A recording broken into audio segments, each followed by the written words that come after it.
Hey guys, tonight we begin with the sun-baked, olive oil-slicked world of ancient Greece, a civilization known for philosophy, democracy, and statues that didn't believe in pants. But beneath the legends of Plato, Sparta, and golden temples lies a much harder truth. Because while ancient Greece gave us the roots of Western civilization, it also gave its average citizen a daily struggle you'd barely survive today. So before you get comfortable, take a moment to like the video and subscribe, but only if you genuinely enjoy what I do here. And let me know in the comments where you're tuning in from and what time it is for you. It's always fascinating to see who's joining us from around the world. Now, dim the lights, maybe turn on a fan for that soft background hum, and let's ease into tonight's journey together. Welcome to ancient Greece, where your day begins not with an alarm clock, but with the sun turning your house into a slow-cooking oven. Your home is a modest one, made of sun-dried mud bricks or rough stone, with small windows and no glass.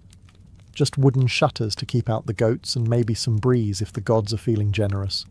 There's no insulation, no ceiling fan, and certainly no such thing as personal space, unless you count the corner where the family goat doesn't sleep. You rise early, not because you're disciplined, but because it's already too hot to stay horizontal. In the summer, the stone walls absorb heat like a sponge, and by sunrise, your little house is radiating it back into your bones. In winter, those same walls turn into a freezer, and you're basically wrapped in a sheet hoping not to become a statue of frostbite. You probably slept on a thin mat or a straw-stuffed mattress. No pillows, just a rolled-up cloak, or maybe your arm. If you're lucky, the lice left you alone last night. But probably not. There's no running water. So your morning routine involves either walking to the public fountain or, if you're rural, hauling water from a nearby well. You carry it in clay jars balanced on your shoulders, while silently praying you don't trip and shatter a week's worth of back pain on the ground. To get clean, you don't bathe in the morning. That's saved for the end of the day, if at all. You might splash your face, rub some olive oil on your skin, then scrape it off with a strigil, a curved metal blade. Think of it as a spa day, but without the spa, the day, or any real effect, and don't even think about privacy.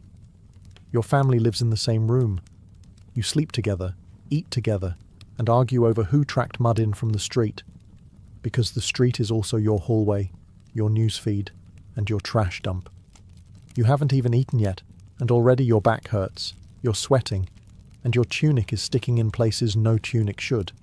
And this is the best part of your day. So you've survived the sweatbox of a Greek bedroom. Time to fuel up, right? Welcome to breakfast in ancient Greece.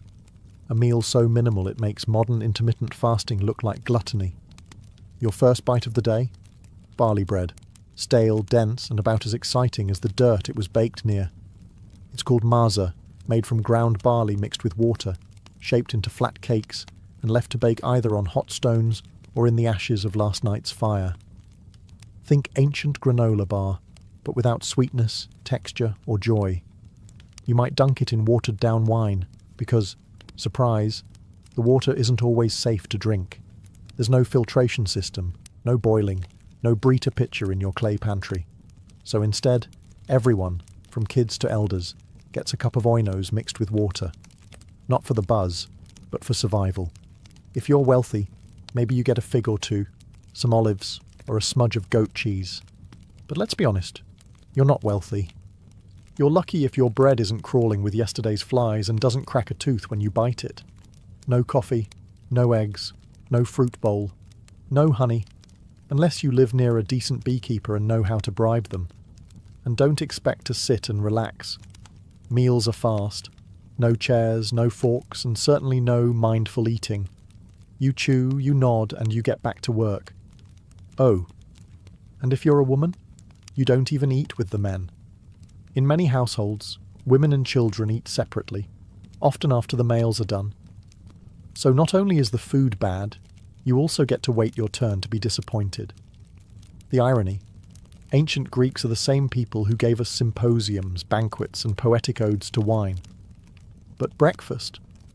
That's not worth a line of verse. It's utilitarian, dry, often literally burnt. and yet you chew through it like a champion, because it's the only thing standing between you and a full day of sun, labour, and arguing philosophers. Bon appétit. Just try not to crack a molar. Now that you've choked down your stale barley brick and a splash of wine water, it's time to freshen up, or more accurately, fail to. Because in ancient Greece, hygiene wasn't so much about cleanliness as it was about ritual and oil. And soap? That's a fantasy reserved for future centuries. Your morning bath usually involves pouring cold water over your body at the public fountain or courtyard basin, unless you're lucky enough to live near a bathhouse, which most people don't. There's no shampoo, no minty body wash, and no sponge unless you stole one from a sponge diver in the Aegean. Instead, you turn to olive oil. Yes, oil. You rub it into your skin, not to moisturize, but to collect the dirt and sweat. Then, you scrape it off using a strigil, a curved bronze blade that leaves you less greasy, but still a little questionable. Imagine slathering yourself in salad dressing and then shaving it off. That's your skincare routine. And if you think that sounds glamorous, just remember, everyone else is doing it too, often in communal settings, naked, loudly. Hygiene is social in ancient Greece. Privacy is not. Now let's talk teeth. There are no toothbrushes, no toothpaste. Maybe you rub your gums with crushed charcoal or rinse with vinegar if you're fancy. But mostly, you chew on a twig and hope for the best. Dental hygiene is more about divine mercy than routine care. Body odour? Ubiquitous. Deodorant doesn't exist, but perfumes do, for those who can afford them. So you might dab a little myrrh or rose oil on your neck, right before walking 5 miles in sandals through the Athenian heat. The result? A uniquely Greek blend of musk, dust, and desperation. Laundry? Rare. Clothes are washed by beating them against stones in the river. If you're poor, your tunic probably hasn't seen water since last festival season. In short, hygiene in ancient Greece isn't about looking or smelling good. It's about appearing moderately less revolting than yesterday. The oil and scrape method helps, but only so much when you're sweating in a tunic under a sun that's trying to kill you. So yes, ancient Greece gave us democracy, philosophy, and architecture. But a decent shower, still waiting. Now that you've oil scraped your way into a new day, it's time to get dressed. And spoiler alert, your ancient Greek wardrobe is minimal at best and comically impractical at worst. You've got 2 options, a chiton or a hymation, both basically oversized linen rectangles that you wrap and pin with a brooch or tie with a belt. It's not tailored, it's not fitted, and it absolutely wasn't designed with windy days in mind. One wrong breeze, and suddenly your whole philosophical outlook is on display. Forget underwear, it's not a thing. And bras don't exist. So unless you're a Spartan woman trained to sprint and wrestle, you're just hoping your pins hold and no one notices your wardrobe shifting like a loose curtain. Now, let's talk footwear. If you're lucky, you own a pair of leather sandals. If not, you're barefoot. And that means a full day of walking on sun-baked stone, goat-trodden dirt, and whatever the local market has squished into the roads. Imagine strolling across a skillet in July while dodging donkey dung. That's your daily commute. Of course, there's no sun protection, no hats unless you're a farmer or sailor, and no sunscreen because you live in 450 BCE, and science hasn't been invented yet. The Aegean sun? It doesn't care how philosophical you are. It will roast you. By noon your shoulders are burned, your feet are filthy, and your linen robe has stuck to you in 4 places that defy geometry. And don't forget, public nudity isn't shocking in Greek society. You might pass men at the gymnasium training in the buff, or even politicians delivering speeches in togas that barely hold together. Now, if you're wealthy, your tunic might be dyed, maybe a soft purple or saffron yellow, but most people wear off-white or brown, because dyes are expensive, and no one wants to waste good colour on the guy who fixes fishnets for a living. So you walk through your day dressed like a toga burrito, sunburned, sweating, and hoping your pin doesn't pop loose in front of the priestess. And the worst part? You're only halfway through your chores. Welcome to ancient Greece, where military service isn't a job. It's your civic duty, your social expectation, and sometimes your one-way ticket to an early grave. If you're a free male citizen, especially in Athens or Sparta, congratulations. You're automatically a soldier, whether you like it or not. By your teens, you're already training with wooden weapons and learning formations in the phalanx. That famous Greek battle strategy that involves standing shoulder to shoulder behind large shields and hoping the guy next to you doesn't trip. In Sparta, boys start military training at age 7 in the brutal agog system, a program that turns children into warriors by, essentially, starving, whipping, and isolating them until only the toughest remain. In Athens, things are gentler, but still mandatory. 2 years of training in your late teens, followed by decades of being on call. You don't get to say, I'm more of a thinker. Even philosophers like Socrates fought in wars, and not with witty comebacks, with actual weapons. And there's always a war. Whether it's Sparta versus Athens, Athens versus Persia, Sparta versus literally everyone, or just a neighbouring polis getting sassy about trade routes. Conflict is a way of life. Peace is just the pause between 2 invasions. Armour? If you can afford it, you get a bronze helmet, breastplate, greaves, a round hopland shield and a spear. If you can't, well, try not to be in the front row. Leather and cloth don't stop arrows. The worst part? You supply your own gear. That's right, being a soldier is a BYOB situation. Bring your own bronze. Poorer citizens either beg, borrow, or fight lightly armed, which is Greek for more likely to die first. And when you're not fighting, you're preparing, training, cleaning weapons, arguing in the assembly about strategy, or rowing warships for hours as part of the navy. Because yes, those triremes don't paddle themselves. There's no veterans' healthcare, no pensions, no therapy, just scars, limps, and the occasional poorly carved gravestone praising your virtue and courage. If you think life as a man in ancient Greece sounds rough, just wait until you hear about being a woman. In most Greek city-states, especially Athens, women had fewer rights than a pile of decorative urns. You couldn't vote, couldn't hold office, couldn't own land outright, and rarely appeared in public without a male escort. In fact, if people saw you out too often, they might start whispering that you were a courtesan or worse, a Spartan. Let's start with your daily routine. You wake up before sunrise to start the chores. You spin wool, weave cloth, grind grain, fetch water, bake bread, manage the slaves, if your household has any, and raise the children. You're the household CEO, but one without pay, respect, or days off.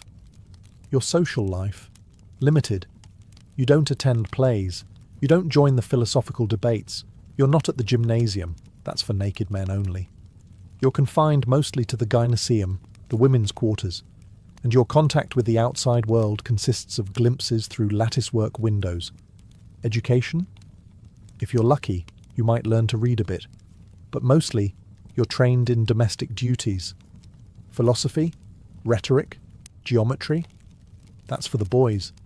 Your job is to marry well, have sons and stay invisible while doing it. Marriage happens young, often in your early teens, to a man twice your age, arranged by your father, who treats you more like a trade agreement than a person. Love is optional. Dowries are mandatory, and when you do have children, your primary value becomes your womb. Now, Sparta was the exception. Spartan women were famously more liberated. They were educated, exercised in public, and could own property. But before you envy them too much, remember, their freedom came from a state-sponsored obsession with warfare and eugenics. Your main job as a Spartan woman? Give birth to strong warriors or face disgrace. And if your husband dies? You can't inherit much. You can't remarry without permission, and your options shrink faster than your social circle. You're stuck, legally, socially, and often physically. So yes, the Greeks worshipped powerful goddesses, Athena, Artemis, Hera, but real women. They were expected to stay quiet, stay home, and stay out of sight.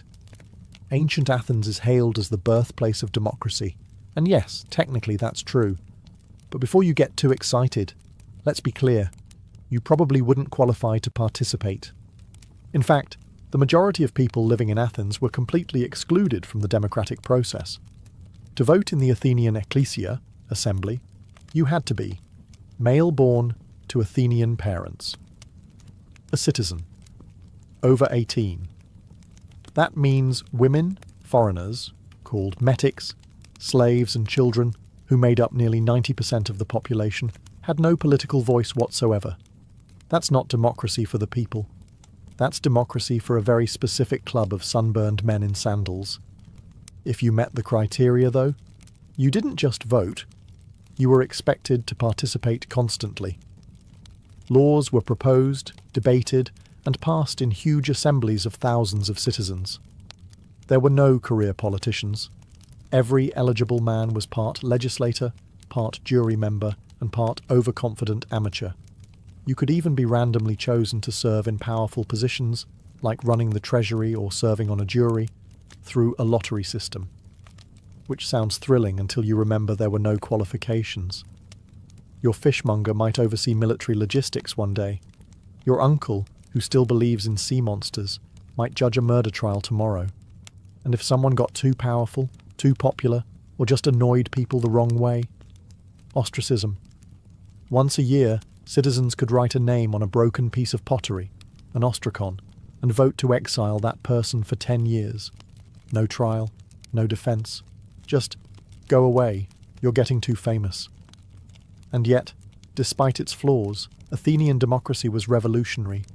It gave ordinary men a voice, well, some ordinary men, and laid the groundwork for future political systems.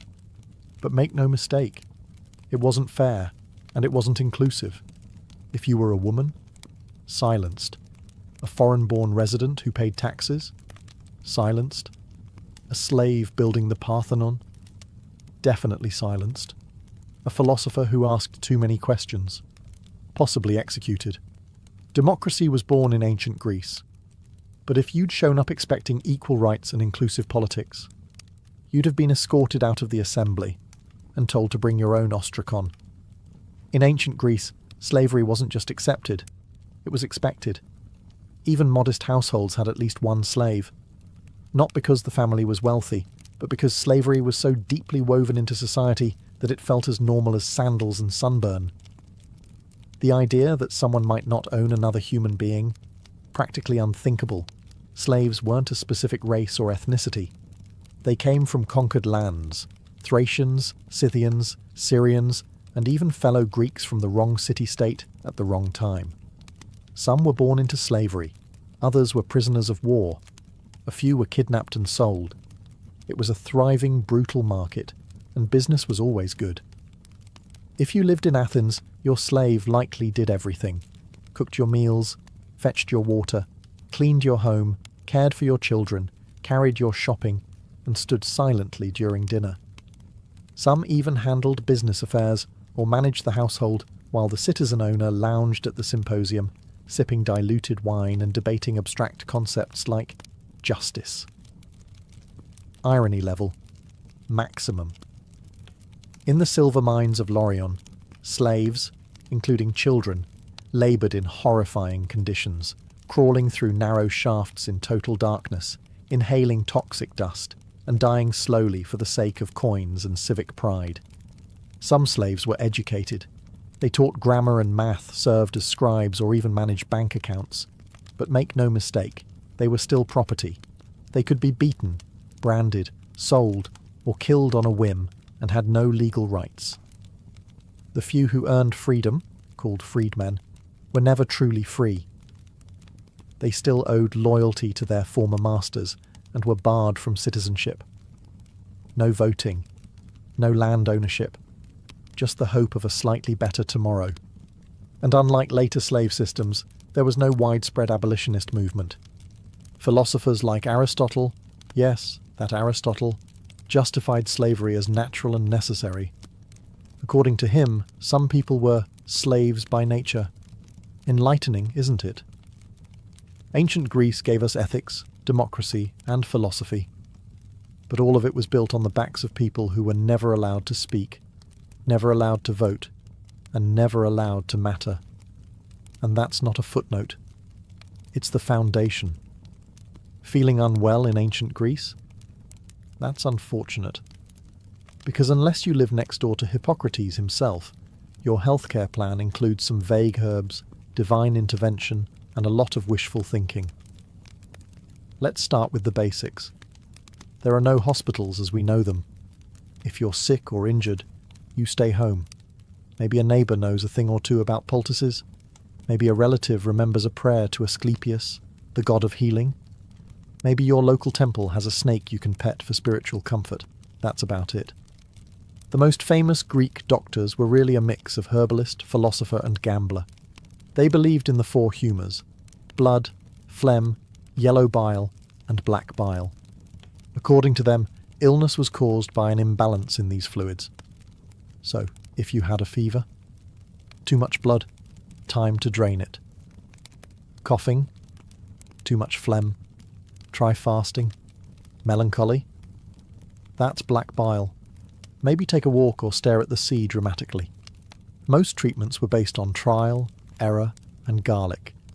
You might be given crushed poppy seeds, good luck with that, boiled figs, or a compress made of vinegar and something someone scraped off a goat. Did it work? Sometimes. Did it hurt? Almost always. Surgery, rare, terrifying, and generally a last resort. Without anesthesia or antiseptics, even a simple cut could go septic and kill you. Tools included iron knives, bone saws, and prayers. Lots of prayers. And if you needed something amputated, hope you brought a leather strap to bite down on. Midwives handled childbirth, which was dangerous even on the best days. Mortality rates for women and infants were tragically high. One bad birth, one stuck shoulder, one breech baby, and that was it. If you were wealthy, you might summon a travelling physician, someone with an actual scroll and some fancy oils. If you were poor, you relied on local knowledge, street remedies, and sheer resilience, or you simply didn't recover. But hey, at least they believed in rest, clean air, and a balanced diet, so there's that. Ancient Greek medicine gave us the Hippocratic Oath, but it also gave us treatments like drink boiled cabbage water. So yes, healthcare in ancient Greece. Mostly herbs, hope, and hang on. In ancient Greece, theatre wasn't just entertainment, it was a civic duty, a religious ritual, and sometimes a full-contact sport for the soul. Let's start with the good part. Theatre was free for citizens, assuming you weren't a woman, slave, or foreigner, in which case, good luck seeing anything. You'd file into an enormous open-air theatre carved into a hillside, like the great Theatre of Dionysus in Athens, shoulder to shoulder with thousands of other sweaty citizens. And you'd be there all day. Seriously, all day. The Dionysia festival ran from dawn until night, with back-to-back plays, tragedies, comedies, and satyr plays. No intermission, no snacks, and certainly no bathroom breaks, unless you counted a bush on the hillside. If you showed up late or acted out, you weren't just frowned at, you could be fined. The performances themselves? Wild. Tragedies were emotionally gutting. Murder, madness, war, gods destroying families because of one bad decision made 3 generations ago. You didn't come to laugh, you came to weep in unison. Then came the comedies, which weren't exactly light-hearted family fare. These plays mocked politicians, philosophers, entire cities, and bodily functions with stunning precision. Imagine if Saturday Night Live and a college debate had a baby, then dressed it in a giant phallic costume and sent it on stage. Actors wore towering masks, platform shoes, and exaggerated costumes. All male, of course, even for women's roles. The chorus sang, danced, and shouted commentary, like an ancient Greek version of Twitter, only louder and wearing tunics. And this wasn't passive viewing. The audience was loud. They booed, hissed, threw things, and argued mid-performance. Theatre was democracy with stage lights. If the play offended you, you let them know. If it moved you, you shouted, wept, and maybe re-evaluated your life. At the end of the festival, A jury voted on which playwright won. Imagine spending 3 days crying over Orestes, only to find out some bawdy comedy with a talking pig god took the prize. That's ancient Greece for you. So yes, in the theatre, you were never just watching, you were participating, and possibly throwing olives. So you've survived your tragic all-day theatre binge. Now you wander into the agora, the bustling heart of the city, and stumble right into a man wearing a cloak, holding no shoes, and asking strangers, "What is justice?" Welcome to philosophy. It's everywhere, and it's not optional. In ancient Greece, particularly in Athens, philosophy was the local sport, and the champions were names we now associate with world-changing ideas. Socrates, Plato, Aristotle. Back then, though, they were just eccentric men who talked a lot and made other people feel stupid. Take Socrates. The man made a career out of asking questions that led nowhere and dismantling people's confidence in their own opinions. You might be minding your own business, buying olives or petting a stray goat, and he'd appear, "Do you believe in truth?" I guess. What is truth? Cue 3 hours of mental spiral and a desire to move to Sparta. He never wrote anything down. His student Plato did that. But Socrates left a lasting impression, partly because Athens eventually executed him for being too annoying. Officially, it was corrupting the youth and not believing in the gods. But let's be honest, he probably just wouldn't stop asking questions during dinner. Philosophy wasn't a cozy academic hobby. It was loud, confrontational, and weirdly athletic. Debates happened in public spaces. They were spontaneous, intense, and often ended in hurt feelings or deep existential crises. No microphones, just voices, hands, and enough ego to fill the Parthenon.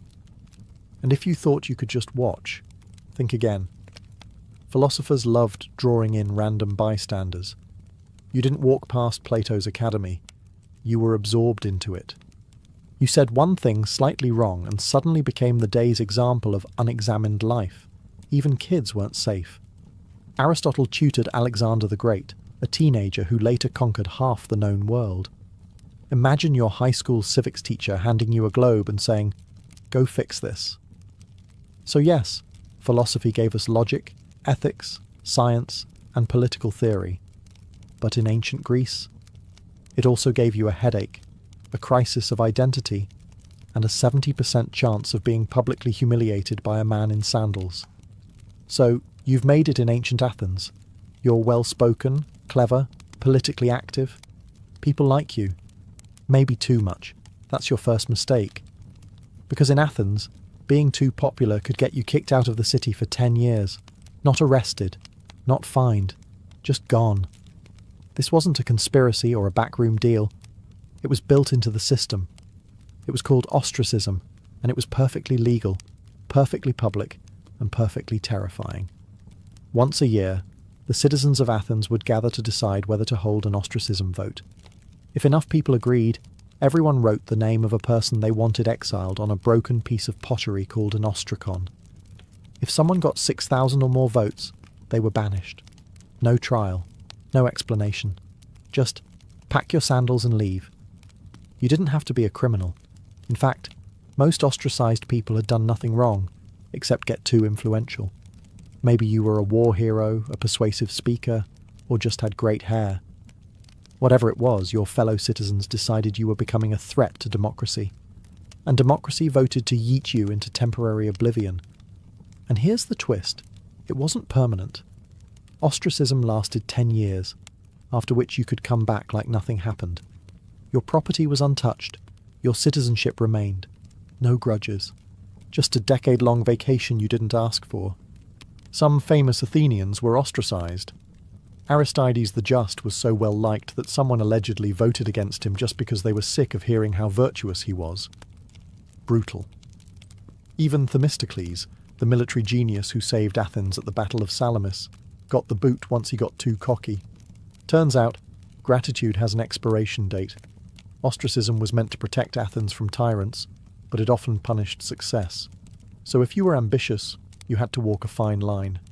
Be respected, but not too respected. Popular, but not charismatic enough to worry people. Think of it like a reality show where the prize for winning too many fans is being exiled to the countryside with your dignity and olive oil stash. Athens gave birth to democracy, but it also invented cancel culture 2,500 years ahead of schedule. In ancient Greece, you didn't ask if you were going to die young. You just wondered how soon and how painfully. Life expectancy hovered around 30 to 35 years, and that was if you made it past infancy, which was no small feat. Roughly 1 in 3 children didn't survive childhood, thanks to disease, poor nutrition, and the fact that hygiene was, as we've discussed, more theoretical than actual. You could die from anything: a scratch that turned septic, a fever no one could explain, childbirth, a leading cause of death for women, or something as simple as drinking the wrong cup of water. Medicine was limited, and divine intervention wasn't known for consistency. If you lived in a city, disease spread fast.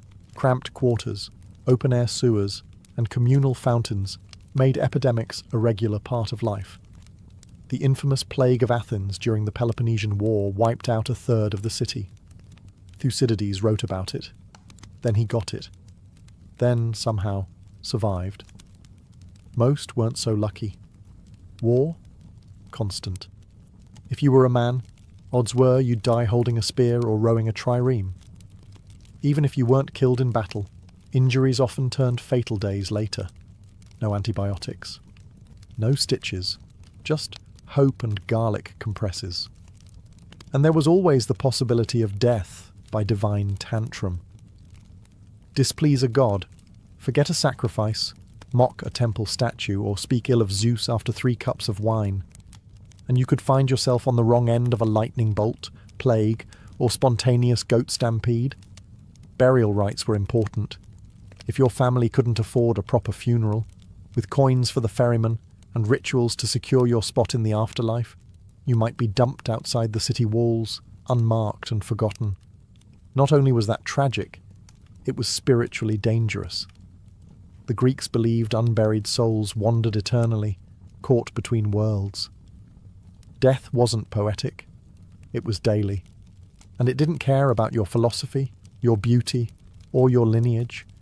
You could be a slave, a general, or a poet, and still die from a mouldy fig or an angry mosquito. The Greeks had 12 Olympians, and not a single one of them liked you. In theory, ancient Greek religion was all about harmony with the divine, worshipping Zeus, Hera, Athena, Apollo, Artemis, Poseidon, and the rest of the Golden Crew up on Mount Olympus. In practice, it was constant spiritual damage control. These gods weren't peaceful, all-loving deities. They were divine drama queens with superpowers. Forget a sacrifice. They'd ruin your crops. Say the wrong prayer. Your ship sinks. Step into the wrong grove. Snakebite, plague, famine. Take your pick. The gods didn't just demand your loyalty. They demanded perfect timing, flawless rituals, and unblinking obedience. You didn't have weekly temple visits. You had daily rituals, home altars, seasonal festivals, and civic ceremonies. Before planting crops, pray to Demeter, going to war, offer to Ares, travelling by sea. You'd better pour out some wine to Poseidon, and maybe throw in a goat just to be safe. Each god had favourites and grudges. Apollo might protect your city, unless your grandfather offended him once, in which case you're cursed until further notice. Hera was the goddess of marriage, but she also specialised in making mortal women's lives miserable if Zeus so much as looked at them. Athena rewarded wisdom, and also turned people into spiders. Casual. And if the Olympians weren't enough to keep you nervous, there were nymphs, satyrs, spirits, river gods, and monsters lurking around every corner. Step on the wrong patch of sacred land, and suddenly your left leg belongs to a vengeful woodland sprite. But worst of all, you never knew why something bad happened. Was it the wrong offering? The wrong timing? Did you insult a god in a dream? Maybe it was your cousin. Maybe it was something your great-grandfather did. Doesn't matter. The gods work in mysterious and deeply personal ways. And yet, For all the terror, Greek religion was woven into every part of life, from politics to childbirth to the Olympic Games. You feared the gods, yes, but you also depended on them. Their temples were city landmarks, their festivals were national holidays, and their myths explained everything from lightning to love. You didn't believe in gods out of faith. You believed out of survival instinct. So, after everything, the sun-baked homes, the barley-bread breakfasts, the sandal-blistered treks, the wars, plagues, gods, and goat-related traumas. Let's ask the question plainly. Would you last a single day in ancient Greece? Honestly? No. You'd fold before lunch. The heat, the diet, the constant threat of war or divine punishment would wipe that Instagrammable toga fantasy right off your face. You're not used to hauling water before breakfast or squatting over a hole in the ground next to a temple goat. You'd miss your running water, your aspirin, and your right to complain without being exiled by pottery shard. You might love the idea of living among marble statues, brilliant philosophers, and epic poets. But guess what? Those were the 1% of ancient Greece. For everyone else, it was back-breaking labour, limited rights, and frequent funerals. Your democracy? Only if you're a male citizen. Your medicine? Garlic and hope. Your gods? Frequently furious. Your social media?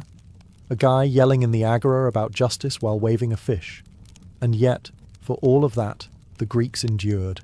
They built temples that still stand, wrote plays we still perform, debated ideas we still wrestle with, and laid the groundwork for everything from astronomy to ethics.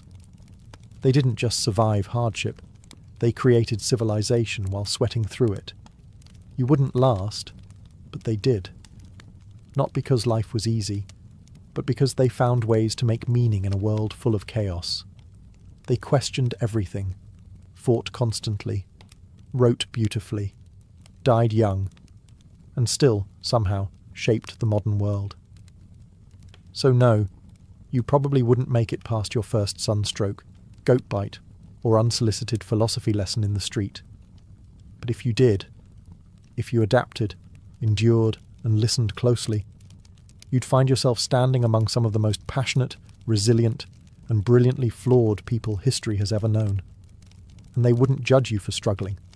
They'd just hand you a tunic, point to the amphorae and say, "Good, now carry that up a hill." It began with a death and a betrayal. Prasutagus, king of the Iceni tribe in what is now eastern England, had played the Roman game well. He had walked a tightrope for years, ruling as a client king under the shadow of Rome. He had wealth, autonomy, and peace, so long as he stayed useful to the empire. But when he died around 60 AD, he left behind a will that was meant to protect his people. He named the Roman emperor as co-heir alongside his 2 young daughters, hoping this gesture of loyalty would secure their safety and sovereignty. He was wrong. Rome did not honour the will. Rome didn't negotiate. Rome took. Without hesitation, the Roman authorities annexed the Iceni kingdom outright. Their soldiers stormed in and claimed everything: lands, livestock, homes, and treasures. But the theft of wealth wasn't the worst offence. It was what they did next that turned a political insult into a personal hell. They flogged the queen, Boudica, in public. Not just to humiliate her, but to send a message. You are nothing. And if that wasn't enough, they violated her daughters in front of her. This wasn't just a crackdown. It was psychological warfare, the kind meant to break a people's spirit. But it didn't break Boudica. It forged her. Rome believed it had crushed a minor tribal woman beneath its boot. What it had done was awaken a lioness, a queen who would take her pain and reshape it into vengeance, a mother whose rage would soon set cities ablaze, a woman who would remind Rome that even empires bleed. Word of the atrocity spread quickly through Britannia. Other tribes listened. They remembered their own humiliations, their own land losses, their own sons killed in Roman campaigns. Rome thought the tribes divided, scattered. But in that moment, they had one thing in common. Boudicca's fury. What began with Rome violating one queen would soon end with the empire reeling in fear. They had broken a treaty, broken a family, and in doing so, broken the illusion of Roman invincibility in Britannia. This wasn't just a mistake. It was the spark that would ignite one of the most ferocious revolts Rome ever faced. If Rome expected Boudicca to fade into silence, they misunderstood everything about her. Boudicca wasn't born to obey. She was born to lead. Described by Roman historians, who rarely complimented their enemies, as tall, fierce, with flaming red hair cascading down to her waist and a voice that sliced through crowds like a war horn. She wasn't just a queen by blood. She was a symbol. And now, she was a threat. But before she became that threat, she became something deeper. A mother, with nothing left to lose. Roman brutality had tried to erase her dignity, her children's future, and her people's pride. But Boudicca refused to be a victim. She understood what Rome feared most wasn't an army. It was unity. And so she began to forge it, one tribe at a time. First, the Trinovantes. They had once been powerful before Rome crushed them under taxes, land seizures, and slave labour. When Boudicca spoke, she didn't speak like a diplomat. She spoke like a warrior mother, scarred but unbroken. She reminded them of their ancestors, of their gods, and of the earth they no longer owned. Her pain was their pain, her rage theirs too. Then the other tribes began to listen. The Corieltauvi, the Cornovi, even some of the Brigantes. Her cause was no longer about vengeance.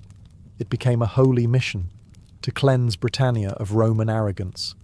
She didn't promise safety, she promised glory, and death with honour, if it came to that, and they followed her.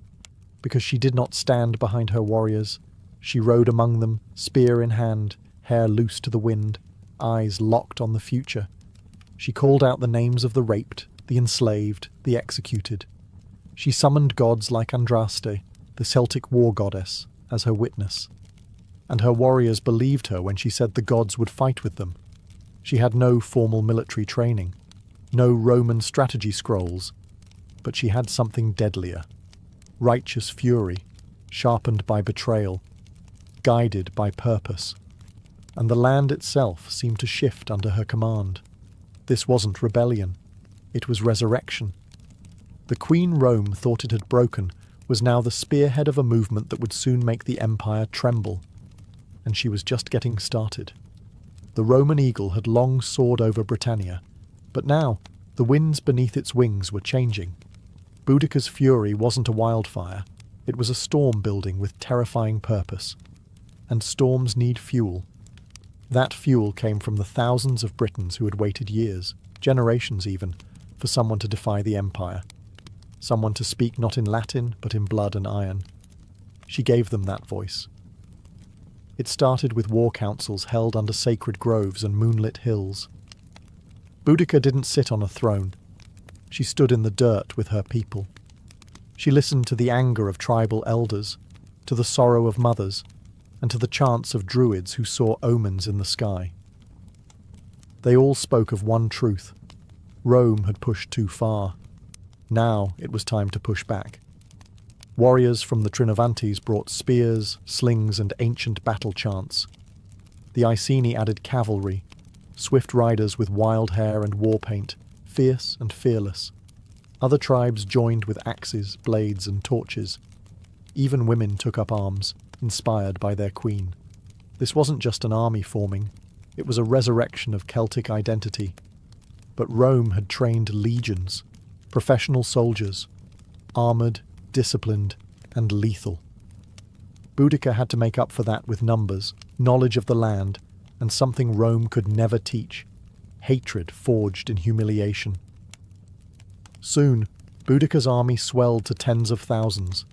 Farmers became warriors, hunters became assassins. Former Roman slaves and mistreated tribal allies switched sides. These weren't soldiers who fought for pay. They fought for memory, revenge, and the right to raise children without chains. She gave a speech, her first of many, Roman historians would later record her words, albeit with their bias. But what echoes through time is clear. She vowed to win or die. There would be no surrender, no submission, no turning back. Then came the first target, Camulodunum, once a British stronghold, now a Roman colony littered with temples, statues, and villas. The temple of Claudius stood as an insult, a shrine to the emperor who had conquered them. To Boudica and her warriors, it was not sacred. It was a provocation. And it would be the first to fall. The tribes were no longer whispering rebellion. They were marching toward it, armed with fury, and led by a queen who refused to kneel. Camulodunum never stood a chance. The once proud Roman colony had become a symbol of everything Boudica's people despised. Its streets echoed not with tribal chants, but with Latin commands. Its buildings rose atop sacred ground, and towering over it all was the Temple of Claudius, a marble mockery built with forced labour, praising the emperor who had subjugated the Britons. To Rome, it was a monument. To Boudica, it was a target. She gave the order. What followed wasn't a siege, it was an execution. Her army descended like a tidal wave. Roman settlers, many of them veterans who had bullied and taxed the local tribes, were caught off guard. The city had no proper walls. The few Roman soldiers stationed there were poorly prepared, expecting peace, not war. They tried to hold the temple, barricading themselves inside, believing it could endure a siege. It didn't. Within 2 days, Boudica's forces breached it. The streets ran red. They spared no one. Men, women, and children were slaughtered. Boudica's war wasn't just military, it was personal. Her warriors destroyed Roman statues, burned villas, and turned their rage onto the very symbols of occupation. The temple was set ablaze, its roof collapsing in a firestorm that lit the sky for miles. Survivors were rare, and those who did escape carried tales of horror that chilled Roman blood. The fury wasn't random. It was deliberate. These were people who had seen their homes taken, their gods mocked, their daughters sold. Now they were reclaiming what had been stolen, with interest. Roman officials sent pleas for help to Governor Suetonius, who was hundreds of miles away in Wales, suppressing another rebellion. But by the time he heard of Camulodunum's fall, it was already ash and smoke, a colony destroyed, its citizens dead, and the flame of rebellion rising higher. Boudica didn't stay to celebrate. There was no time. She knew Rome would respond, and hard. So she pressed on, knowing that each victory brought her momentum. Her next destination was a city larger, richer, and even more vulnerable. Londinium. If Rome hadn't taken her seriously before, they would now. Camulodunum was the beginning. But it wasn't revenge yet. Not until the empire's beating heart in Britannia felt the fire. Londinium was the jewel of Roman Britannia. Founded just 17 years earlier, it had grown into a thriving hub of trade and administration. Merchants from across the empire filled its markets. Officials conducted imperial business under tiled roofs. Wealth flowed through its streets like water. But as Boudica's army marched ever closer, that wealth turned into panic. Governor Suetonius, having rushed back from Wales with a small force, arrived just ahead of the rebellion. He looked at Londinium, crowded, sprawling, defenceless, and made a brutal decision. He abandoned it. The Roman legions stationed elsewhere were too far to help. Suetonius couldn't risk his limited troops in a city that couldn't be defended.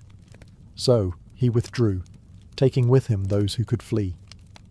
He left behind the old, the sick, the stubborn, and those too slow to believe a woman-led army could bring down Rome. They would learn otherwise. Boudica's forces swept into Londinium like a thunderclap. There were no walls to scale, no gates to breach. The city was open and she made it bleed. Her warriors tore through streets with the rage of generations. They didn't loot, they didn't occupy, they eradicated. The killing was systematic. Roman citizens were dragged from their homes. Entire families were butchered. Some were impaled, others burned alive in temples. No quarter was given, and no Roman symbol was spared. Villas were torched. Warehouses exploded into flame. The rising smoke could be seen from miles away, curling black against the British sky. This wasn't just a slaughter, it was a statement. The message, Rome is not invincible. Contemporary Roman sources, like Tacitus and Cassius Dio, estimated that tens of thousands died. Some accounts say the brutality exceeded even what occurred at Camulodunum. To Roman minds, this was not just a rebellion, it was apocalypse. And through it all rode Boudica. She did not hide behind commanders. She led. On chariot, flanked by her daughters, she watched as the empire's pride crumbled beneath her. This wasn't senseless violence. To her, it was justice for what Rome had done. To her family, her people, her land. And she wasn't finished. Because ahead of her stood another Roman centre, Verulamium, and beyond that, Rome's full retaliation. Rome had faced rebellions before. It had fought wars across continents, but never had it seen anything quite like Boudica. She wasn't a general trained in tactics. She didn't speak Latin. She didn't wear polished armour. Yet she had burned 2 Roman cities to the ground and butchered thousands, citizens and soldiers alike. And now, as Verulamium, a prosperous Romanized town northwest of Londinium, went up in flames, the empire began to panic. Word of her rampage had reached the Roman Senate. Emperor Nero himself reportedly considered withdrawing entirely from Britannia. Imagine that. An empire that spanned from the deserts of Africa to the mountains of Germania considering retreat because of one woman with a chariot and a cause. That's how much she terrified them. In truth, Boudica's power wasn't just in her army. It was in what she represented. Rome saw itself as unshakable, its cities as eternal, its rule as destiny. But here was a Celtic queen, once beaten and humiliated, now leading a revolt that had reduced entire Roman settlements to ash. Every new city she burned wasn't just a tactical victory, it was a psychological blow. Verulamium followed the same fate as Camulodunum and Londinium. It was rich, Romanized, and completely unfortified. Boudica's warriors slaughtered the inhabitants, destroyed temples and levelled Roman infrastructure. Archaeological evidence today still shows a thick layer of ash beneath the modern town, a fire that raged with such intensity it left a scar in the earth. But here was the paradox. With each victory, Boudica's war machine grew heavier. Her army swelled, but supply lines thinned. Organisation faltered. Drunk with success, some tribes grew careless. And Rome, known for its resilience, was regrouping. Governor Suetonius wasn't idle. He had retreated, yes, but not surrendered. He began gathering reinforcements, pulling battle-hardened legions from across the province. He sought the high ground, studied the terrain, and prepared for one decisive battle. Still, even with Roman strength rebuilding, there was one lingering fear in every soldier's heart. Could they stop her? Because Boudica wasn't just waging war, she was rewriting the story of conquest. And she was proving, city after burning city, that Rome could bleed and queens could strike back. The final confrontation was coming, and the empire held its breath. The fire had spread as far as it could. Now, the storm had to face steel. Governor Gaius Suetonius Paulinus had chosen his battlefield carefully. He wasn't just any Roman officer. He was a survivor. While Boudica's warriors celebrated their victories, Suetonius was calculating. He selected a narrow defile, a tight space bordered by forest and hills, where Boudica's numerical advantage would count for little. His army was small, maybe 10,000 strong, but every man was a trained killer, forged in the discipline of the legions. Boudica's force, on the other hand, was immense.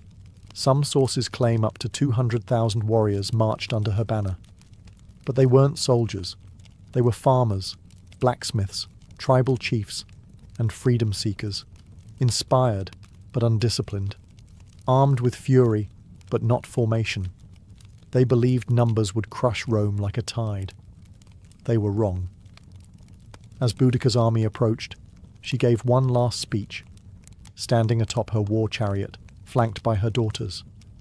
She reminded them of their suffering, of the floggings, the rapes, the stolen lands, the burnt homes. She called upon the goddess Andraste, invoked the ancestors, and vowed either victory or death. Her warriors roared in response. They believed the gods would carry them. Then the battle began. The Britons charged. They filled the field with a primal fury, but Suetonius held firm. He let them come close, packed tight in the narrow terrain. Then, with perfect timing, he unleashed the Roman counterstrike. Spears flew in tight formation, shields locked. Gladi, short Roman swords, cut deep into the confused mass. Wave after wave of Britons crashed into an iron wall, and each time they broke. Then the Romans advanced, step by step, disciplined, precise, merciless. Behind the Britons, wagons and families had followed the army, expecting to witness Roman defeat. Instead, they became a fatal obstacle. The warriors couldn't retreat. Panic set in.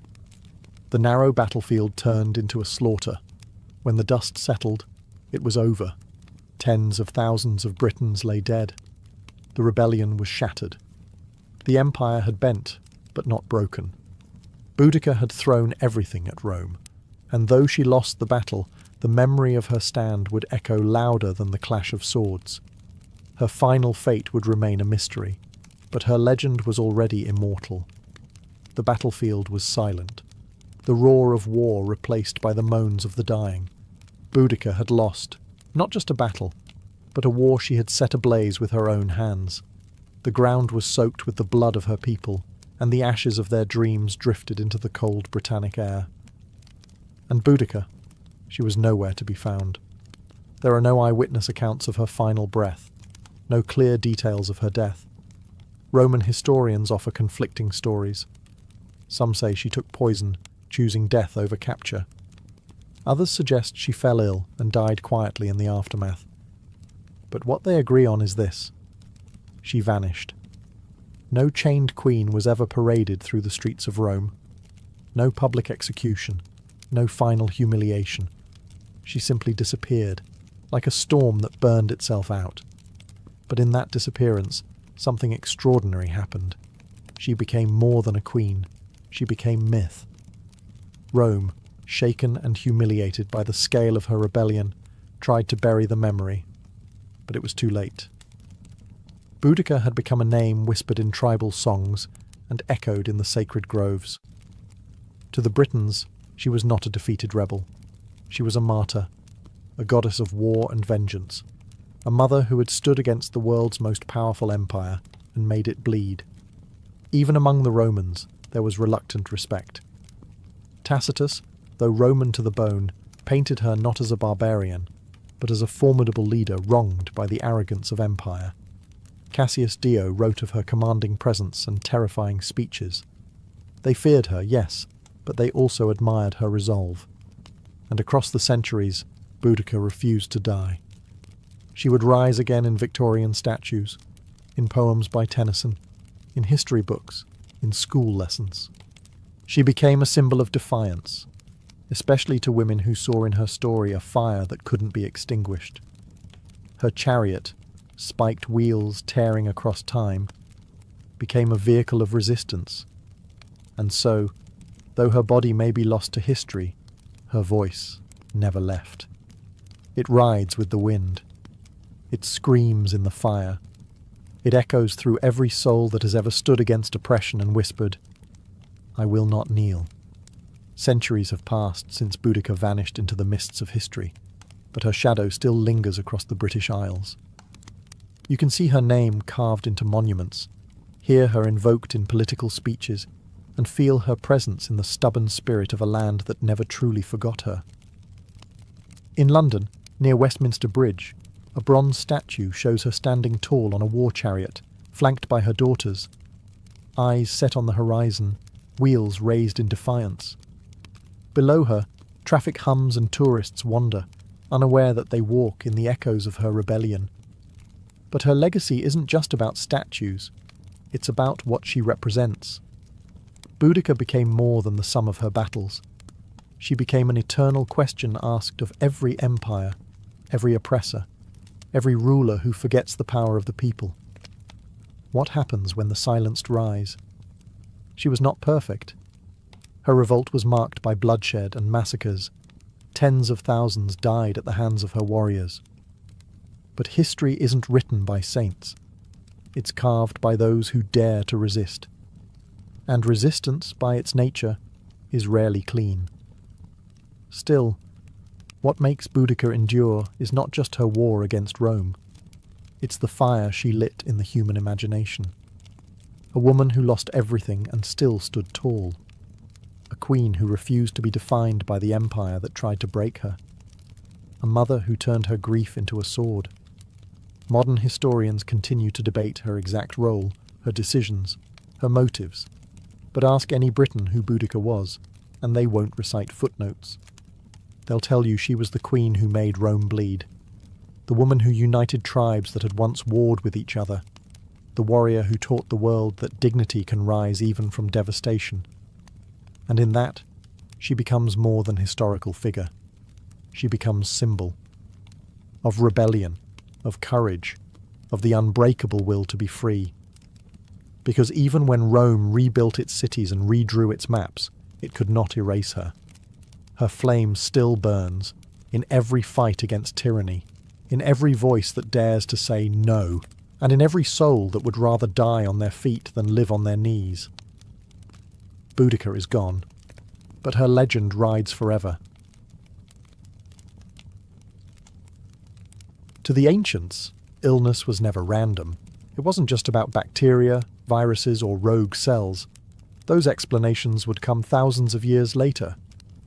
In the ancient world, sickness was a symptom, not of physical failure alone, but of a deeper disturbance.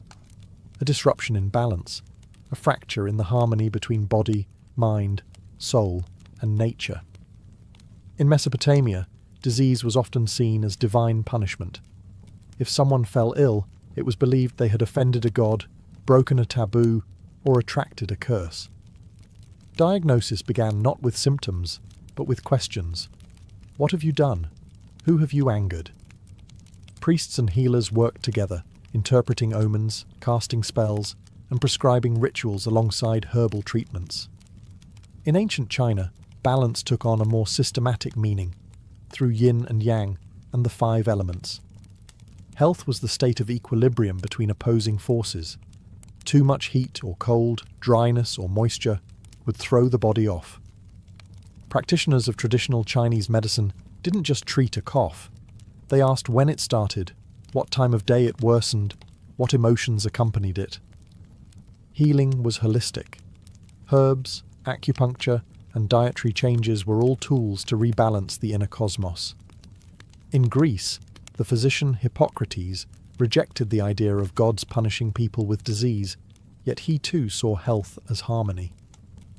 His theory of the 4 humours, blood, phlegm, yellow bile, and black bile, dominated Western medicine for centuries. Each humour was linked to a temperament and an element. An excess or deficiency of one would cause both physical symptoms and personality shifts. A melancholic person, for instance, was said to have too much black bile. Across cultures, one thread remained the same. Health meant wholeness. Not just the absence of pain, but the presence of balance.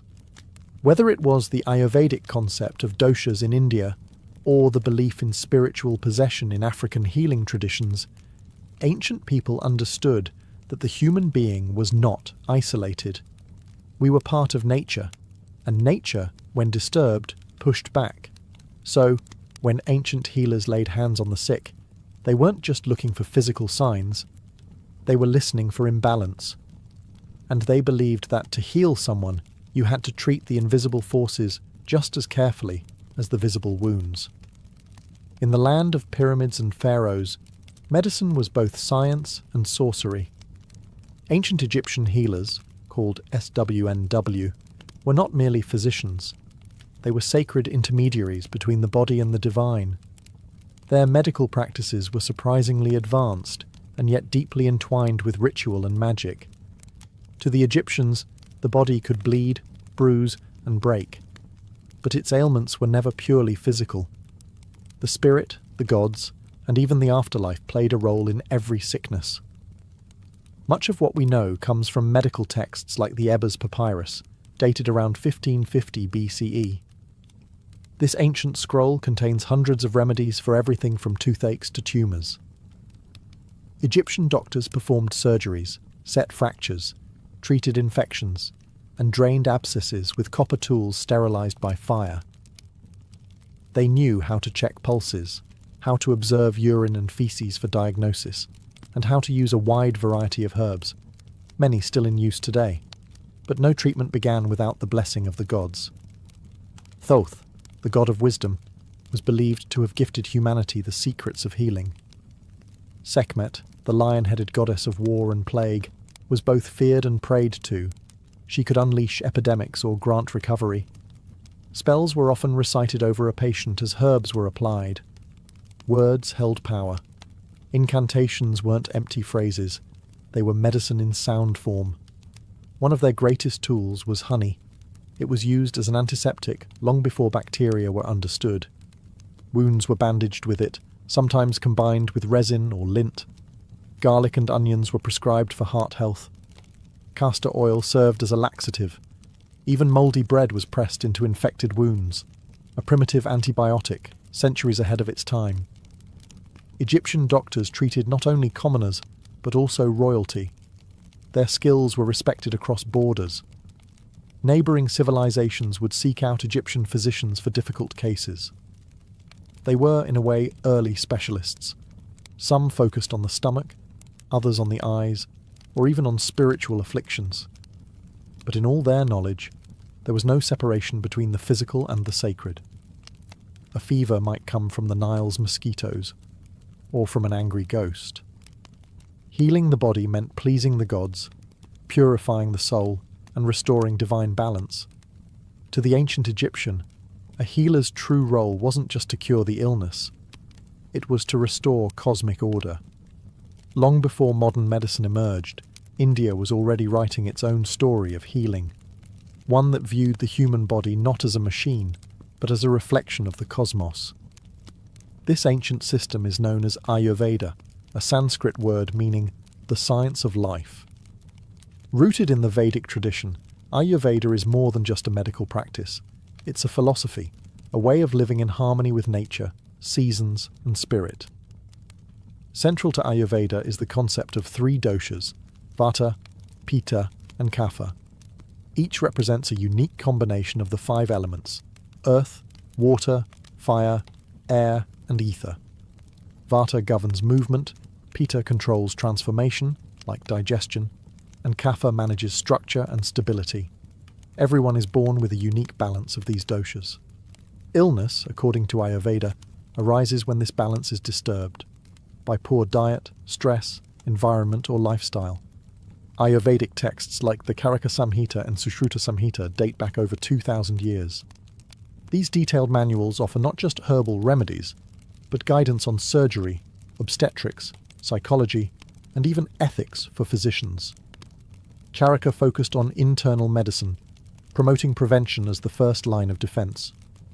Sushruta, meanwhile, is remembered as a pioneer of surgery, describing over 300 surgical procedures and more than 120 surgical instruments, many carved from wood or metal. One of his most astonishing techniques was rhinoplasty, reconstructing a nose using a flap of skin from the patient's cheek or forehead. This wasn't cosmetic. It was often used to restore faces mutilated as punishment. Thousands of years before Western medicine caught up, Sushruta had already set the stage. But Ayurveda's strength lies in its holistic approach. Healing the body is inseparable from healing the mind and soul. Treatments include herbal medicine, yoga, breathing exercises, pranayama, oil massages, abhyanga, and meditative fasting. Plants like turmeric, ashwagandha, neem, and tulsi weren't just food. They were medicine, purifiers, and protectors of life force. An Ayurvedic healer might treat a fever not just with herbs, but by adjusting your sleep schedule, examining your emotional health, and cleansing your digestive fire, or Agni. Ayurveda teaches that you are not separate from nature. You are nature. And when you fall ill, it is nature's call to return to balance. In ancient China, health was never just about flesh and bone. It was about energy. The invisible, vital force called qi, pronounced chi, flowed through every living being, and the key to wellness was ensuring that qi moved freely, without blockage or excess. This foundational idea would shape one of the oldest continuous medical systems in the world, traditional Chinese medicine, or TCM. To understand illness, ancient Chinese physicians first had to understand nature itself. They observed the rhythms of the seasons, the phases of the moon, the behavior of animals, and the turning of the cosmos. From these patterns emerged two core principles: yin and yang, and the five elements: wood, fire, earth, metal, and water. Yin and yang represented balance in all things. Yin was cool, dark, passive, internal. Yang was hot, bright, active, external. Every organ, emotion, and function of the body was classified under these opposing but complementary forces. Health, then, was a dynamic balance between them. A fever wasn't just a rise in temperature, it was an excess of yang. Fatigue might signal a depletion of yin. Diagnosis was an art. Physicians didn't rely on tools, they relied on the senses. They examined the tongue, felt the pulse at multiple positions, listened to the tone of the voice, and asked questions about dreams, emotions, and bowel movements. Every detail offered insight into the balance, or imbalance, of qi. To restore health, they turned to a vast toolkit. Acupuncture, the insertion of fine needles into precise points along the body's meridians, was used to unblock qi and restore flow. Moxibustion, the burning of the mugwort herb near these points, was used to warm and stimulate circulation. Cupping, herbal formulas, qigong exercises, and strict dietary adjustments all played vital roles. The ancient text Huangdi Neijing, or the Yellow Emperor's Inner Canon, compiled around 2,000 years ago, remains the foundation of TCM today. It didn't just list diseases, it explored causes, prevention, and lifestyle. It taught that emotions like anger, grief, and fear could disrupt organs, and that healing required emotional balance as well as physical remedies. Chinese medicine never separated the person from the world around them. To treat the body, one must treat the climate, the soul, and the unseen energy within. In every heartbeat, the ancients believed, qi was speaking, and the healer's task was to listen. In the temples of ancient Greece and the forums of Rome, medicine began to step away from the divine and into the realm of reason. But even here, the body was still seen as a delicate ecosystem, ruled by balance and temperament. And at the centre of this worldview stood a theory that would shape Western medicine for over 1,000 years: the four humours. Developed by the Greek physician Hippocrates, and later expanded by Roman doctors like Galen, the theory proposed that the human body was governed by four fluids: blood, phlegm, yellow bile, and black bile. Each humour corresponded to an element: air, water, fire, and earth, and to a specific temperament. A healthy person had these fluids in balance. Illness? It was simply the result of too much or too little of one. If someone was feverish and aggressive, they might have excess yellow bile, a choleric imbalance. A sluggish, pale patient could be suffering from an overload of phlegm, linked to cold and moisture. Treatment, therefore, focused on restoring equilibrium through bloodletting, purging, special diets, and baths. But the Greeks didn't stop at fluids. They also believed in the healing power of observation and environment. The Hippocratic Oath, still echoed in modern medicine, urged physicians to do no harm, to observe their patients carefully, and to treat the whole person, not just the disease. Hippocrates advised his students to consider the seasons, winds, water quality, and even the patient's mood. Healing sanctuaries known as Asclepiae, named after the god Asclepius, dotted the Greek landscape. These were more than hospitals. They were spiritual retreats. Patients slept in sacred dormitories hoping to receive healing dreams. Ritual purification, exercise, diet, and prayer were all part of the cure. It was a space where reason and religion walked hand in hand. In Rome, medical practice evolved further with the rise of Galen, a Greek physician who served gladiators and emperors. He performed dissections on animals to understand anatomy, wrote hundreds of medical texts, and helped standardize humorism across the empire. Though some of his ideas were flawed, Galen's influence endured for centuries. Greco-Roman medicine, for all its mystical origins, began pushing toward a new idea: that the human body was a system. Complex, yes, but knowable. And if understood correctly, it could be brought back into harmony, not through gods alone, but through reason, ritual, and the careful art of healing. Long before written texts and formal schools of medicine, indigenous peoples around the world were healing their communities using a deeper kind of knowledge, one passed down through stories, visions, and hands-on experience with the natural world. For these cultures, medicine wasn't a profession. It was a way of life, woven into daily rituals, seasonal rhythms, and sacred ceremonies. Among Native American tribes, healers were known as medicine men and women, but their role extended far beyond physical treatment. They were spiritual guides, storytellers, counselors, and keepers of ancestral knowledge. Illness was seen as a disruption in the person's relationship with nature, with the tribe, with the spirits, or with themselves. Healing required more than herbs. It required reconnection. Plants were central to this practice. From the Cherokee to the Lakota, each tribe held encyclopedic knowledge of the land: what root to chew for pain, what leaf to brew for fever, what bark to crush for wounds. Sage, cedar, sweetgrass, and tobacco were sacred, used in smudging rituals to cleanse body and spirit. Yet medicine was never just about the ingredient. It was also about intention, ceremony, and respect. Healers often worked in tandem with spiritual forces. They conducted sweat lodges, vision quests, and drumming circles. Illness could be caused by a breach in taboos, spiritual possession, or even soul loss, a condition where part of the individual's essence had fled due to trauma. In such cases, rituals like soul retrieval were performed, calling the spirit back through chanting, dancing, or guided trance. The same deep reverence for nature is seen in indigenous traditions across the globe.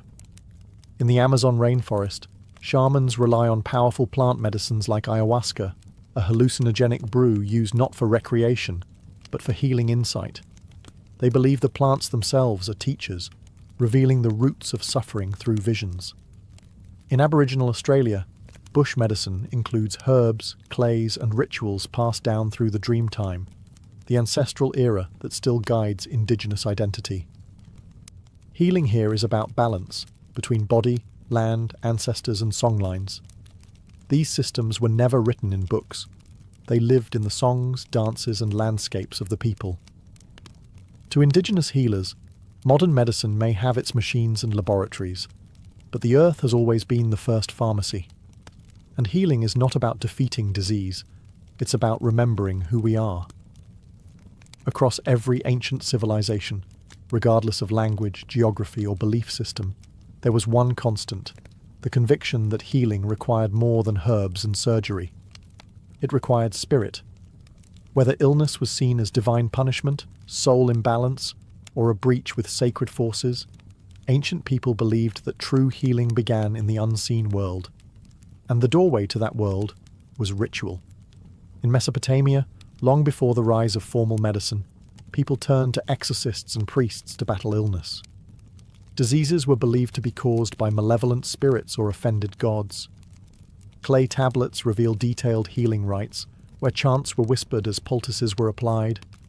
Special figurines were buried beneath houses to ward off sickness.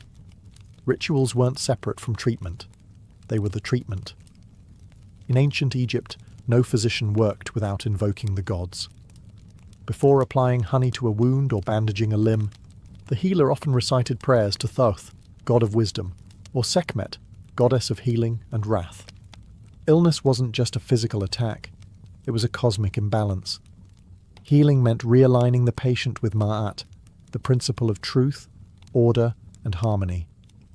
In many African traditions, healers called Ngangas or Sangomas used drumming, dancing, and divination to diagnose and cure.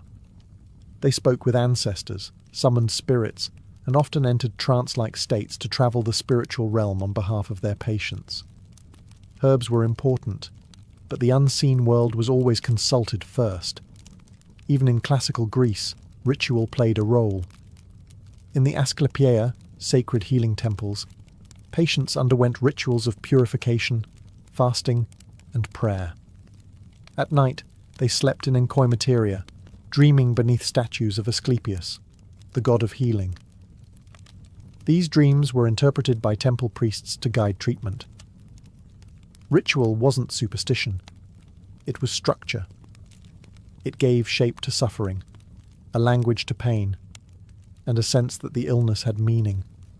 Through symbolic acts, people could transform fear into hope, isolation into connection, and chaos into control. And more than that, it reminded them that they were not alone. Even today, science studies the placebo effect, the power of belief, the healing impact of intention. The ancients didn't need the data. They already understood.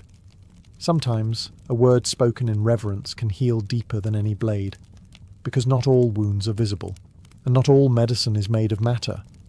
When we think of ancient surgery, we often imagine crude tools, trembling hands, and unbearable pain. But the truth is far more impressive and more human. Across the ancient world, surgery was practiced with surprising precision.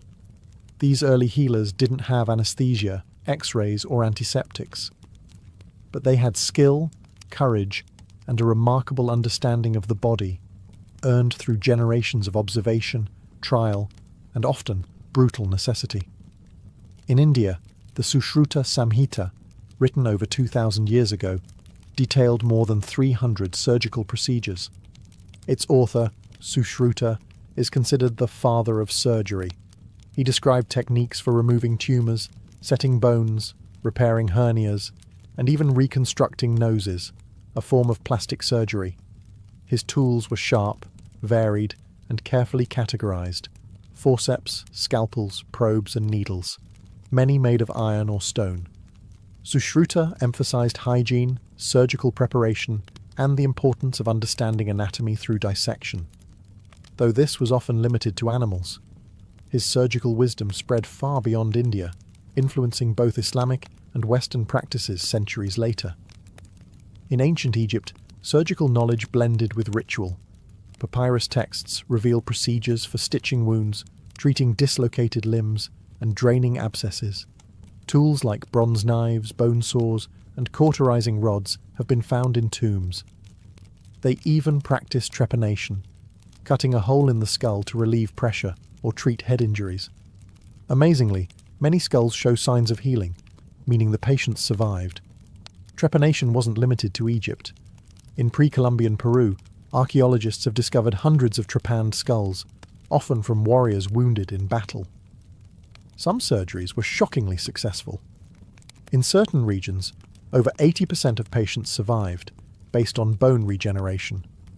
These early surgeons may have used coca leaves or fermented maize beer to dull pain, along with herbal antiseptics.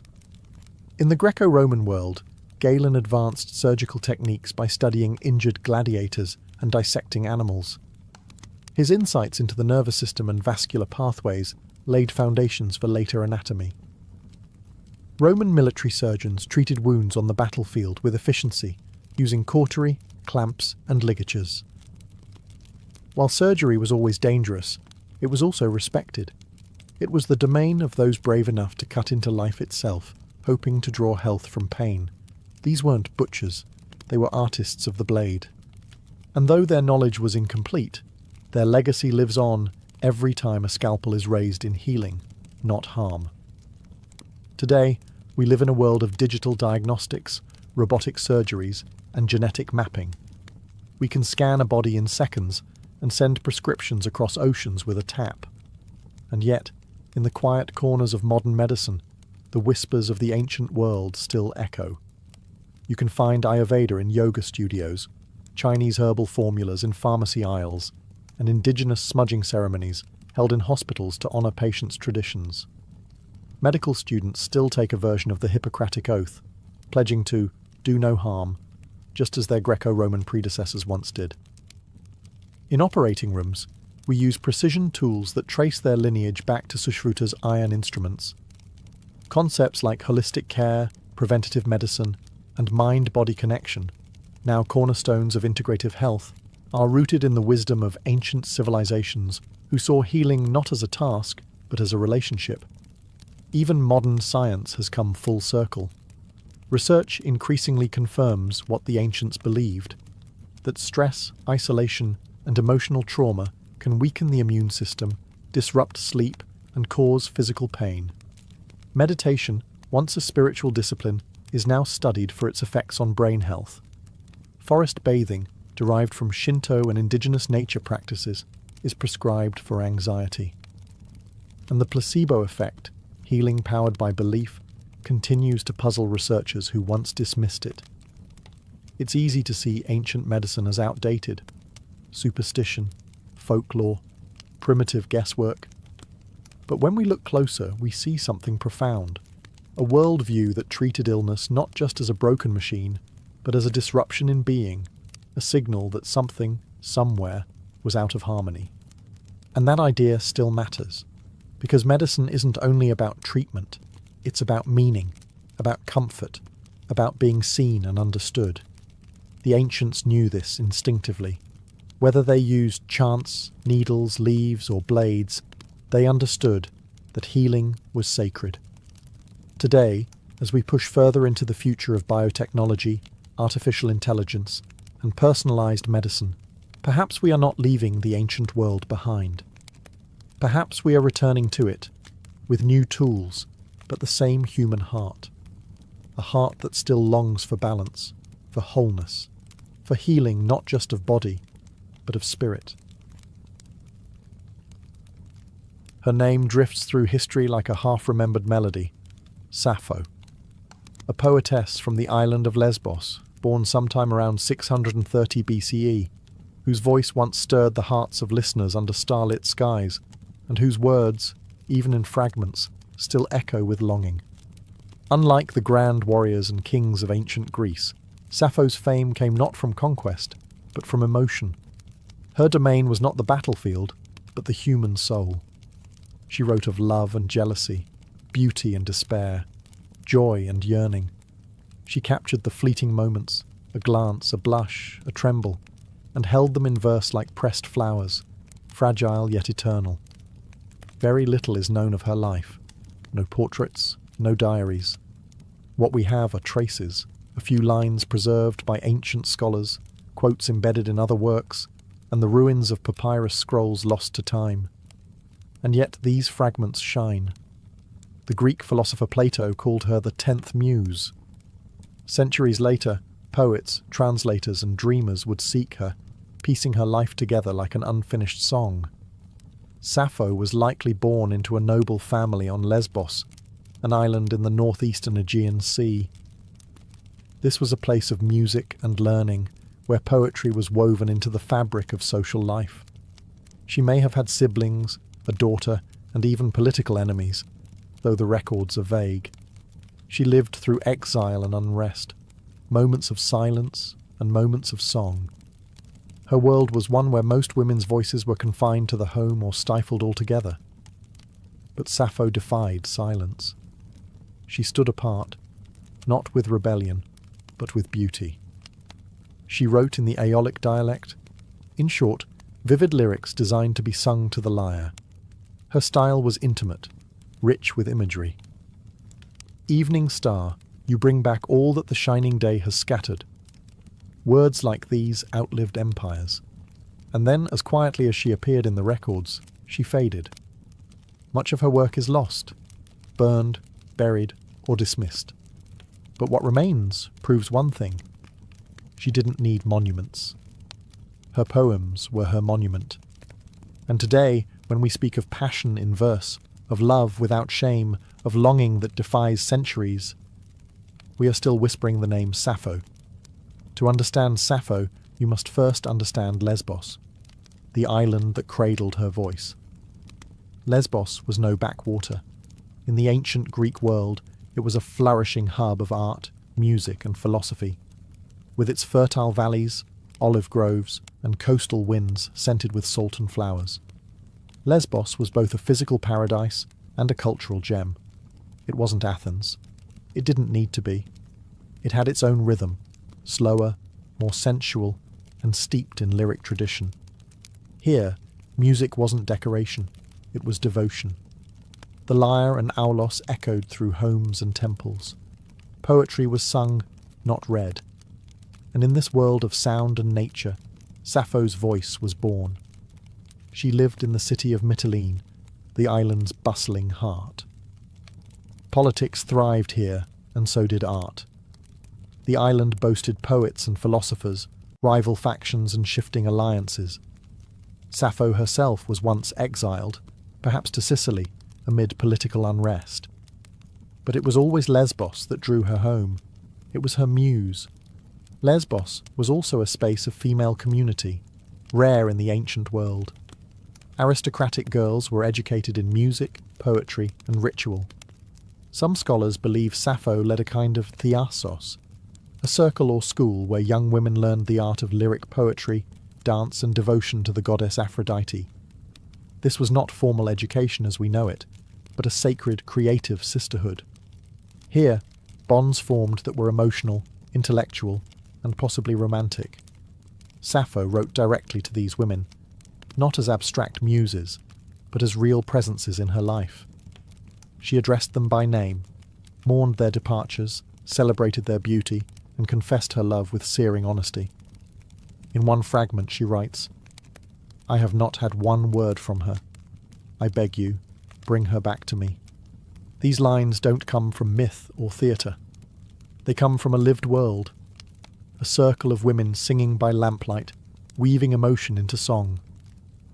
And though time would later distort her legacy, framing it with scandal or speculation, Lesbos was the soil from which her truth grew. Not just a location on a map, but a cultural cradle of passion, artistry, and female expression. Sappho didn't just live on Lesbos. She became Lesbos, its breath, its heart, its voice. In an age when the great epics of Homer praised gods and heroes, and men filled scrolls with battles and conquests, Sappho wrote about the heart. She didn't sing of war, she sang of a trembling hand, a shy glance, a voice that made her body shiver. She was one of the first poets in Western history to write in the first person, I, not just narrating events but feeling them. And what she felt was love, longing, jealousy, tenderness, and desire. Most astonishing of all, she wrote as a woman, to women, about women.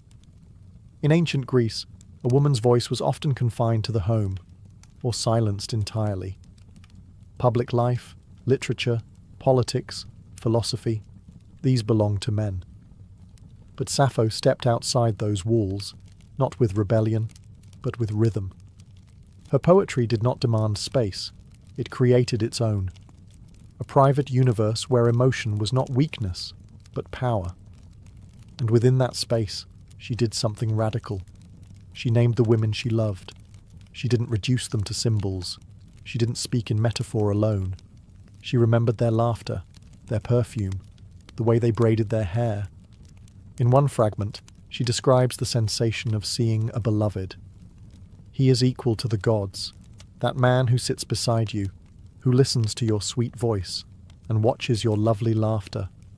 Oh, it makes my heart beat fast. Here, Sappho is the onlooker, watching the woman she adores speak to another. Her jealousy is quiet, aching, deeply human. In just a few lines, she captures the full weight of unrequited love, something every listener, then or now, can understand. Her words carried the erotic, but never the vulgar. She wrote of sensuality with the care of a painter, the curve of a neck, the softness of sleep, the way moonlight touched skin. She didn't separate beauty from intimacy. They were one. Because of this, later centuries often misunderstood or censored her. Some tried to erase her queerness. Others mythologized her heartbreak into tragedy. But none of that diminishes the truth of her voice. A woman who wrote honestly, lyrically, and bravely about love. Not in theory, but as someone who had lived it, deeply, openly, and without apology.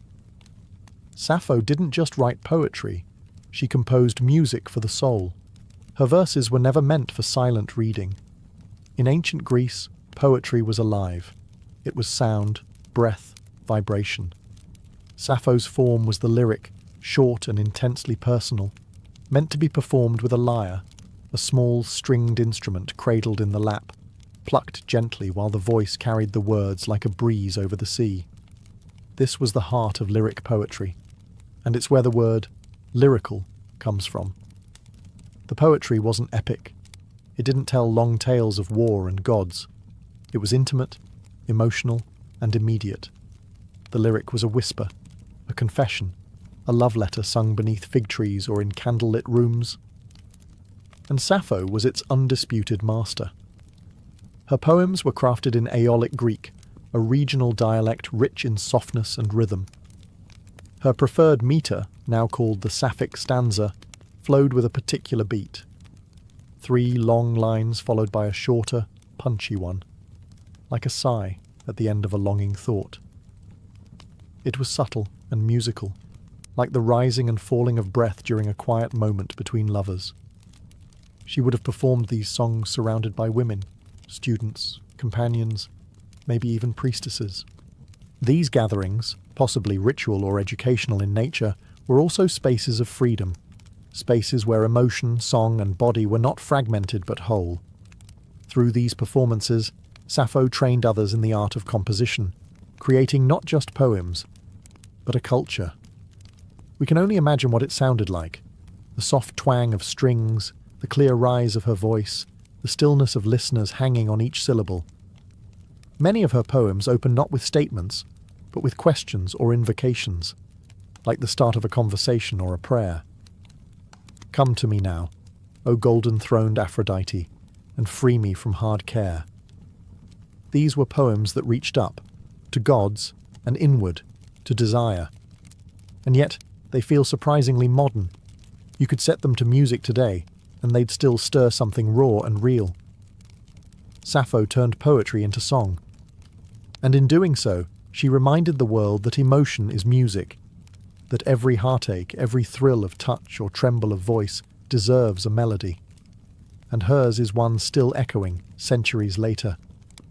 For every line of Sappho's poetry we have today, dozens, perhaps hundreds, are lost.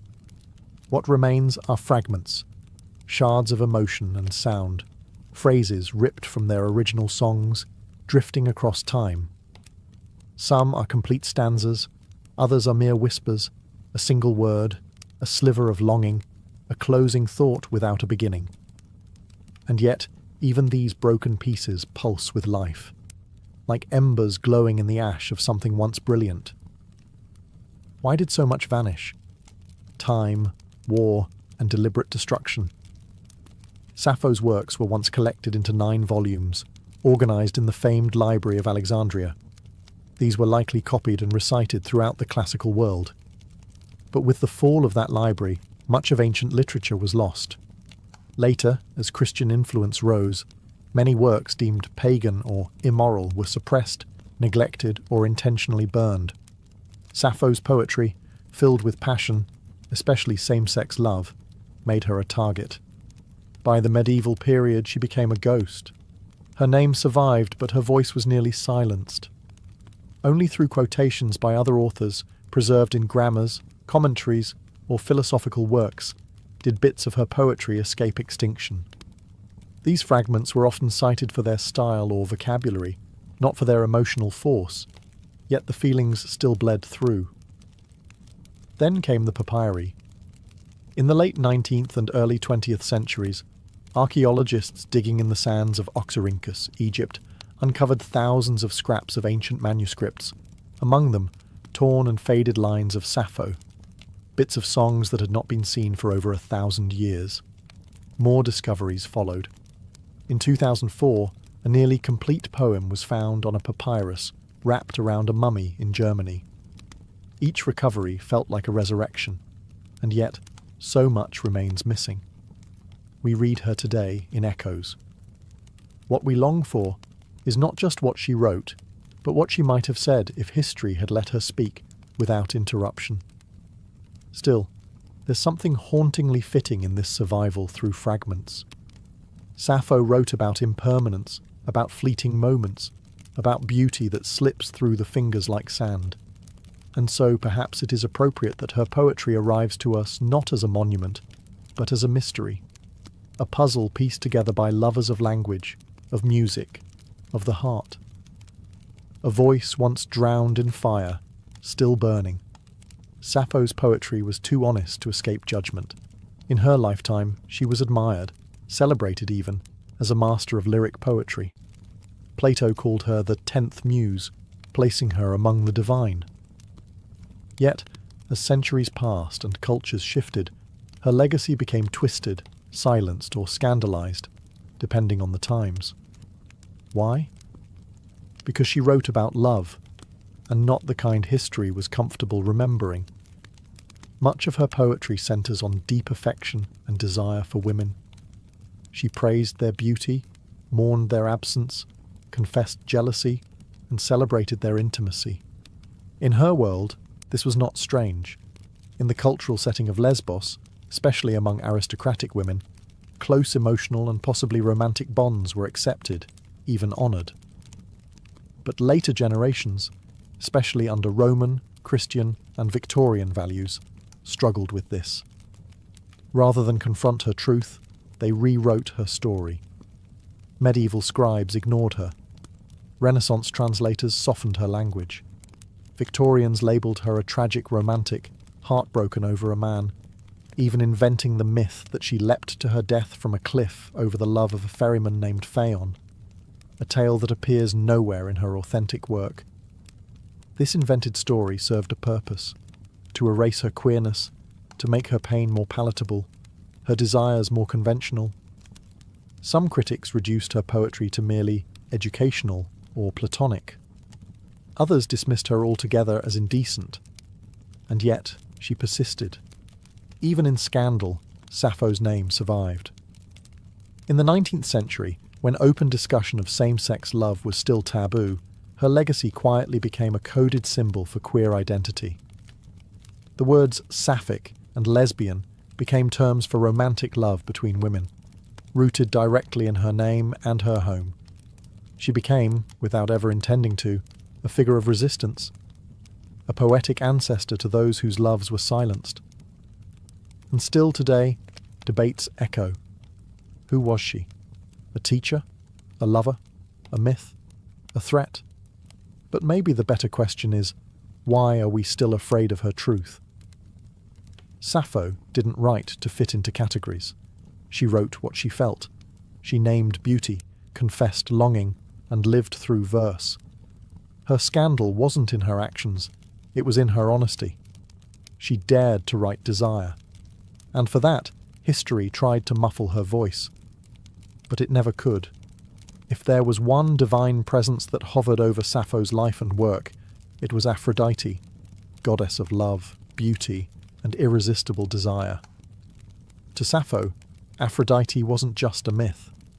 She was a muse, a confidant, even a kind of companion in moments of passion and heartbreak. Many of Sappho's most powerful verses are not just about love, they are prayers to Aphrodite, invocations, pleas, arguments made in verse when the weight of longing became too much to bear.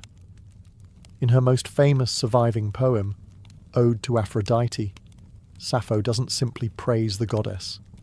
She speaks to her directly, almost like a friend who's heard this pain before. Come to me now, if ever you have answered my voice in the past. Free me from hard care. Fulfill all that my heart longs to achieve. There is no shame in this vulnerability, no fear in expressing desire. Sappho's love is never portrayed as sinful or weak. It is divine, something sacred enough to bring a goddess down from the heavens. In the ancient world, Aphrodite wasn't just about romance. She ruled over attraction, seduction, the chemistry between bodies, the ache of separation. To call on her was to recognize that love could wound just as much as it could thrill. Sappho captured that duality perfectly. She didn't idealize love. She lived inside its contradictions. She wrote of its sweetness and its sting, its beauty and its cruelty. In another poem, she writes, "Love shook my soul like the wind on the mountain troubling the oak trees." Here, love isn't gentle, it's violent, elemental, something that tears through the self without asking permission. By placing Aphrodite at the center of her emotional world, Sappho elevated longing into something mythic. Her poems blurred the line between the personal and the divine, between everyday emotion and cosmic force. And in doing so, she helped build a literary legacy where love wasn't just a theme, it was a form of worship. For Sappho, Aphrodite wasn't an abstract deity. She was a mirror, a force that reflected back all the intensity, the confusion, and the beauty of the human heart.